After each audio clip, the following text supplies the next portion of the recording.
Bonjour tout le monde et bienvenue sur ma chaîne YouTube. Alors aujourd'hui je vous retrouve pour une nouvelle vidéo.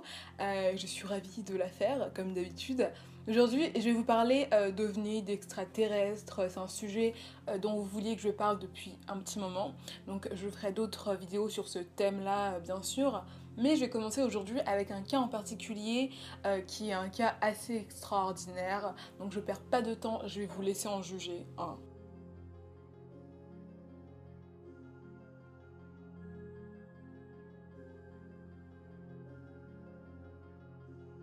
Stan Romanek, né le 1er décembre 1962, est un auteur américain.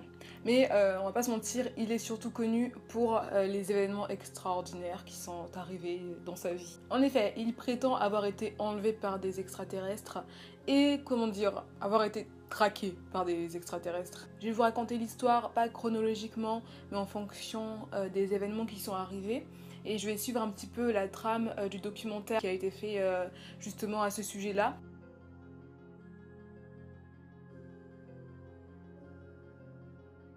Donc comme je vous l'ai dit, Stan Romanek a vécu énormément de choses, notamment des observations d'ovnis.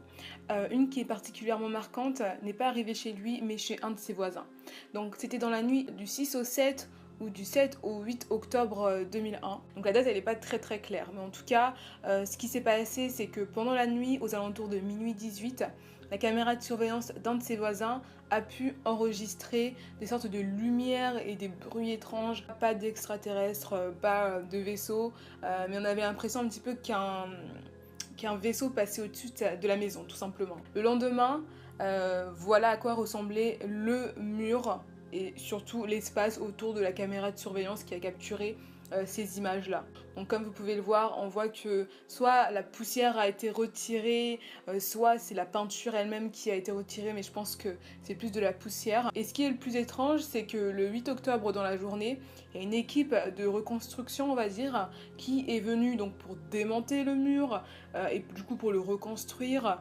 Cette équipe de reconstruction n'avait pas été appelée par le voisin de Stan, le propriétaire de la maison donc, et c'est une équipe dont on ne trouvait pas le nom, qui n'était dans aucun registre. Donc ils sont arrivés comme ça, sans qu'on les appelle, pour refaire le mur, et ils sont repartis. Déjà chose assez bizarre. 9 mai 2006, il note, parce qu'il avait un petit carnet, je suppose, un endroit où il notait en tout cas tout ce qui lui est arrivé, encore enlevé. Donc on présume qu'il avait déjà été enlevé auparavant, et que là du coup, il est enlevé à nouveau. Le jour d'après, Stan remarque aussi dans son jardin des sortes de trous, des sortes de cercles. Ça ressemble un petit peu à des mini crop circles. Ces genres de grandes formations géométriques qu'on retrouve souvent dans les champs de blé. Pour certains, c'est des canulars, c'est prouvé, mais pour d'autres, vraiment, on ne connaît pas leur origine. Et c'est vraiment tout simplement des œuvres d'art venues d'ailleurs. Il y avait beaucoup de spéculations. Beaucoup de gens pensent que c'est l'œuvre d'extraterrestres. Donc là, justement, après son enlèvement, il trouve ça dans son jardin. C'est déjà un petit peu sketchy comme je dis toujours. Le plus étonnant, c'est qu'après cet enlèvement justement, Stan qui avait une douleur au genou, il souffrait du genou, je sais pas exactement pourquoi, du jour au lendemain, il souffrait plus du genou et il a remarqué qu'il y avait des points de suture. Je sais pas comment appeler ça. Donc il est allé voir son médecin comprenait pas comment ça avait pu se passer. Et puis du coup Stan pendant la consultation a dit à son médecin que son attelle avait disparu. Et le soir même, en rentrant chez lui, il a retrouvé cette attelle. Je crois qu'elle était même brûlée, ou en tout cas elle n'était pas en très bon état, et elle était dans une partie un petit peu reculée de son jardin.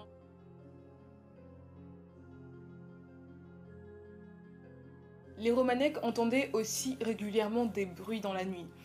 Donc c'était des bruits, le plus impressionnant je trouve que c'était les ombres, donc ça c'était tout le temps, hein, pas forcément la nuit, c'était aussi la journée.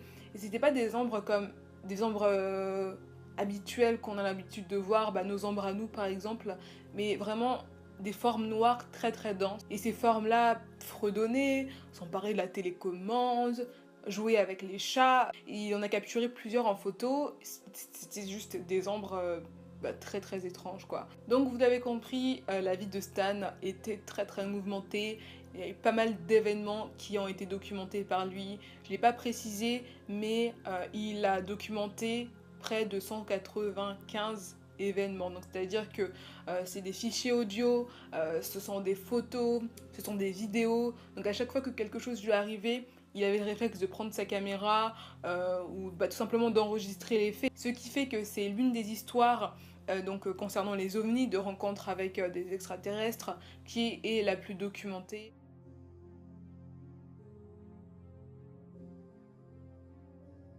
Le plus flippant dans tout ça, c'est les prises de contact de ces individus. Donc tout commence le 26 avril 2004. Alors il y a une femme assez étrange qui vient déposer un mot dans la boîte aux lettres des Romanek. Donc ils vont chercher le mot et sur le mot est écrit « Bonne chance pour votre déménagement dans le Colorado. Souvenez-vous qu'on vous surveille ». Voilà. Le 20 décembre 2004, Stan se fait agresser sur le chemin du travail. Il est en vélo pour partir au travail et du coup il se fait renverser. Et en fait la personne qui l'agresse lui dit qu'il faut qu'il se taise, lui dit qu'il ne doit pas parler de tous ces événements-là. Le 3 janvier 2006, le message « Tu ne peux pas te cacher » apparaît sur tous les écrans d'ordinateur de la maison. Donc voilà, bien flippant. Et aussi, en essayant de voir un petit peu ce qui s'était passé, en essayant de retrouver leurs fichiers, ils ont constaté qu'il n'y avait plus rien. Donc tout avait été effacé, absolument tout. Il ne restait que ce message-là. Vous ne pouvez pas vous cacher, tu ne peux pas te cacher. Plusieurs fois aussi, ils ont été carrément visités par des extraterrestres. Il y a des preuves photos, il y a des vidéos, et c'est vraiment un truc de fou.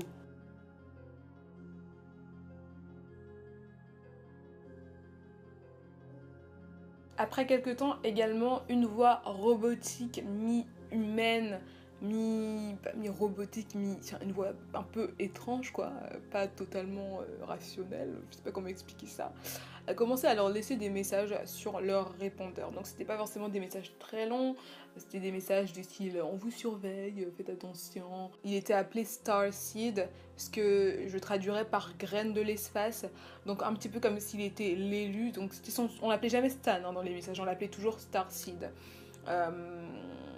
Et Starseed sera plutôt graine d'étoile et pas graine de l'espace, mais vous voyez ce que je veux dire en fait. Et l'idée c'est que ce serait un petit peu un élu, et ces messages-là ils en ont eu de manière répétée sur leur répondeur. Ils n'ont pas eu de conversation téléphonique directe, c'était toujours des messages en fait sur leur répondeur. Quand tu rentres du taf et t'entends des trucs comme ça, genre Starseed, on te surveille, voilà. Et tout ça arrive justement après ces enlèvements en fait, hein. Donc c'est comme s'il avait été choisi, élu, qu'on l'enlevait régulièrement et qu'il était surveillé. Maintenant, on va s'intéresser à la partie, je trouve, qui est la plus folle. Hein. La plus folle. Donc il semblerait que après un des enlèvements, les extraterrestres aient pu créer des hybrides humains-aliens.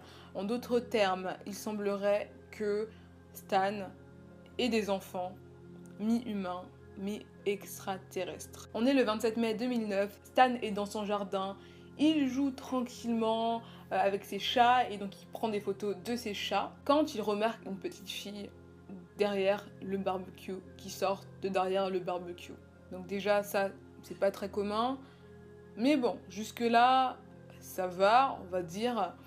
Après, il prend une photo de cette petite fille que vous avez là. Donc moi quand j'ai vu ça, j'ai bien sûr flippé, j'ai pas très bien dormi cette nuit-là. Comme on peut le voir, elle a des très grands yeux, pas très humains je trouve, c'est vraiment des grands yeux. Peu après, Stan est au téléphone et la conversation est coupée. Et au bout d'un moment, bon, il semble que la conversation est rétablie, mais au lieu d'entendre la voix de l'interlocuteur d'origine, il entend la voix d'une petite fille. Elle dit à Stan qu'ils vont bien, que tout va bien, qu'ils sont en sécurité, mais qu'ils ne peuvent pas voir Stan pour l'instant. Et Stan qui serait leur père. Elle dit qu'ils sont 9, donc 7 sont identiques, donc je suppose comme des clones, ils se ressemblent tous, et 2 sont différents. Donc c'est une phrase assez énigmatique, mais je suppose que tout simplement 7 sont comme des clones, ils se ressemblent tous, et 2 sont peut-être en leur propre visage, en leur propre singularité. Celle qu'il a au téléphone, justement à ce moment-là, dit qu'elle serait la plus âgée du groupe des 9 enfants de Stan, voilà, c'est trop bizarre, qu'elle s'appellerait Kioma, ce qui veut dire Trinité dans une langue inconnue extraterrestre sûrement. Dans un autre appel datant du 24 mars 2010, Kioma dit à Stan, son père, c'est trop bizarre, que elle sait qu'il a une conférence sur les ovnis et qu'elle va peut-être être présente avec une de ses sœurs et donc qu'elle a hâte de le voir. Parce qu'en fait, Stan aurait posé la question, si je me souviens bien, il a dit oui mais Kioma, en gros si t'existes vraiment, on va te voir quand? Voilà.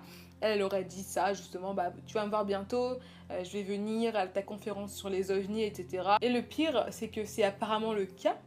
Regardez bien cette photo.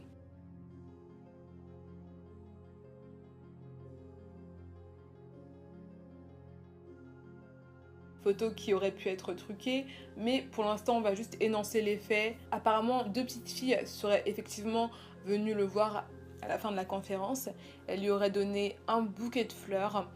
L'une lui aurait dit donc à Stan je t'aime, et puis elle serait partie. Donc comme vous pouvez le voir, toute cette histoire est super intéressante, super intrigante, super bizarre, et je pense que du coup il y a des questions à se poser. Le scepticisme est de mise quand on sait que Stan a déjà admis avoir menti sur certaines parties de son histoire, quand on connaît également sa personnalité assez particulière, un petit peu égocentrique si j'ose dire.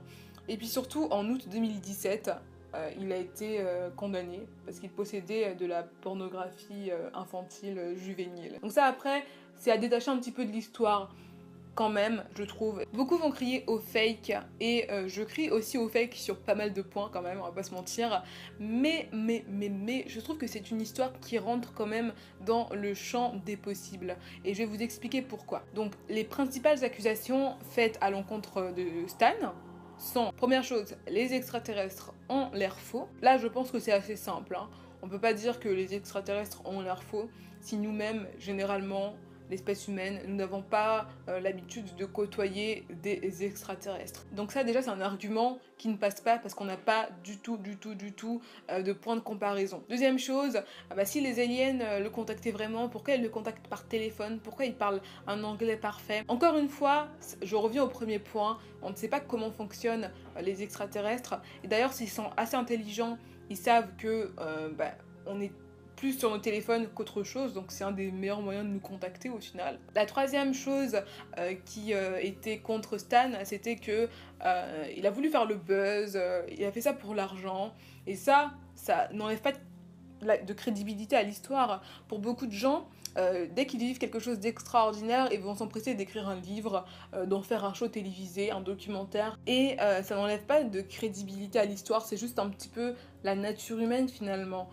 Donc voilà un petit peu tous les arguments qui sont contre Stan, pas tout, je pense qu'il y en a encore plus. Voilà. Il y a tellement de choses qui vont le décrédibiliser après qu'on se dit bon de toute façon c'est un pédophile, donc pourquoi lui faire confiance?